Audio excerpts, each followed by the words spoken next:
when you turn it off and it goes, generally it's bad bearing. Listen to this. I'm either going to destroy it or it's going to pop off. Good day, folks. Do you have a noisy air conditioner? You shouldn't hear anything when you spin that. Like, there should be no noise. Or when you have it in the machine and you take the fan and spin the fan manually, you shouldn't hear anything. And if you do, it's bad bearing. And I'm going to show you how to change it in these things that are really not super designed to be serviceable, but we're going to do it anyway. The first thing you have to do is figure out which circuit breaker controls the air conditioning unit and shut it off. To get at the fan, you're going to remove the 1, 2, 3, 4 screws that hold this cover on, and then pull this cover out and up. And also, to get the wiring harness disconnected from the circuit board on this model, you've got to take 1, 2, 3, 4 screws off the top and set that aside. And when you take the top cover off, there's another cover underneath here that protects the circuit board from any other kind of condensation. So just be careful in this area. This connector right here, in my case, connected onto this right here. Your circuit board connection might be different, but basically unplug that, reroute the wire, and then you can take the whole fan mechanism out. Then you'll have access to the motor. Now I've got it out, but I'll just show you. There are 1, 2, 3, 4 rubber mounting holes, and bolts go through there into 1, 2, 3, 4 holes here. In my case, the connector for the wiring harness was down low, so that's the orientation. And this wiring harness right here, it goes behind here, and there are little clips that you bend out of the way to release it. And then there's a nut on the top right here. You pull that off, undo that, and then the fan can come off. And now you're left with what's in my hand. This plastic housing is clearly a one-piece housing. There are no joints to it, so there's no way this plastic can come apart without destroying it. Clearly it was assembled and then this metal cover was pressed in. And you think, oh, that should just pop out of there, right? It does not want to give up. Now I could pry on that and risk breaking here, but I'm going to try. Air-powered hammer. Now I know not everybody has one of these. If you don't have one of these, you could have a second person hold this while you use the chisel and a hammer. But I always work by myself. Seldom do I ever have a helper. So I'm going to just give this a try. I'm either going to destroy it or it's going to pop off. Hey, look at that. Awesome. They don't really want you to take this apart because it is clamped on there and this little bits of plastic did break, but I'm not worried about it. So that's how you get it apart. Okay, so there's a little wave washer right in there. Don't lose that. They sound okay here, but I know they're bad. So this isn't the best test. You got to have it tested under load or tested with it spinning and with the fan blade on. Okay, so we're going to pull these bearings off and replace them. Ordinarily, you'd use either a 2-jaw puller like this or even a 3-jaw puller like this to pull that bearing off. My pullers are kind of too big. I don't have one small enough, so I'm going to try it in a bench vise. I'll just grip this and I'll gently tap the center out and see if that allows me to slide this down. You also want to check, mine does not seem to have any locking clips, but you want to make sure that you don't have any, because if you do and you try to pull it off, you'll damage something.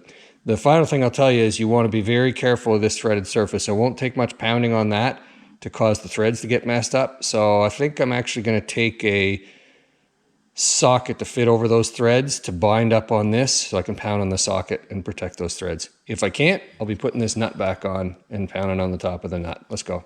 I've got the outer race of the bearing clamped in the vise, not super tight.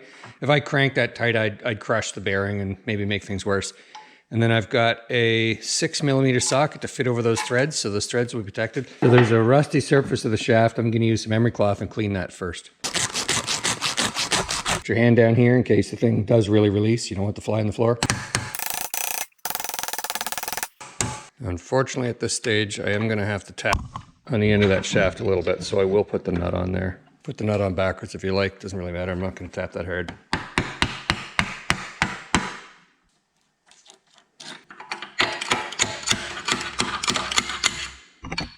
Now, lesson I learned the hard way, I must have tapped this with the hammer and I broke this piece of the magnet. I will epoxy that back on there.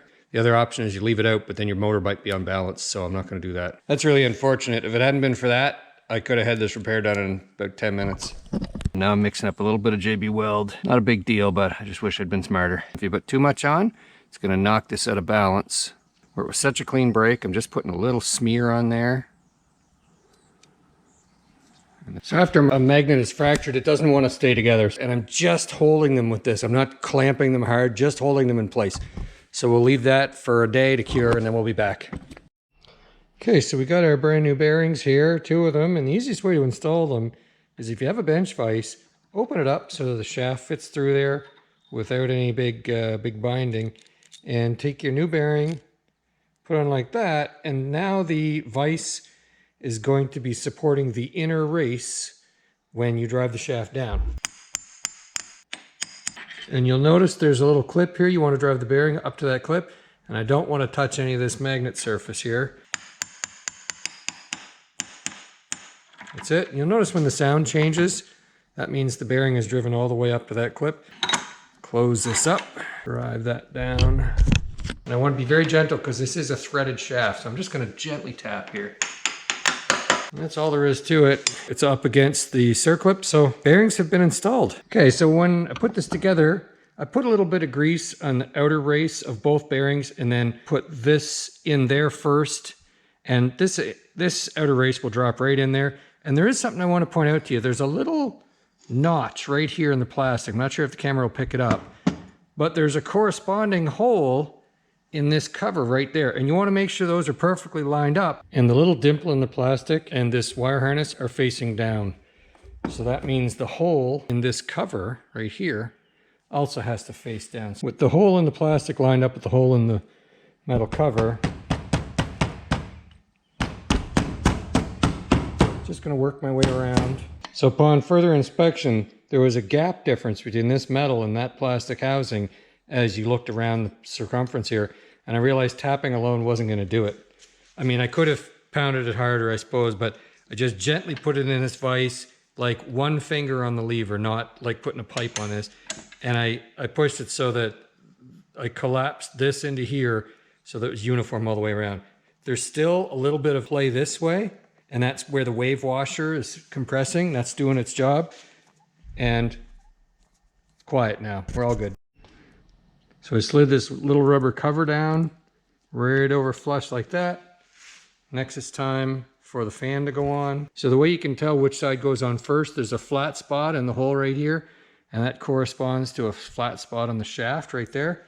I do want to grease this shaft up a bit because it was rusty when I took it off, so I just give it a little smear of grease. That will give it some corrosion protection. And then put this lock nut on, and the fan's ready to go back in. And now that the motor has new bearings installed, you can't hear anything. Hopefully that helps you fix your heat pump. You can do it yourself and save yourself like $500.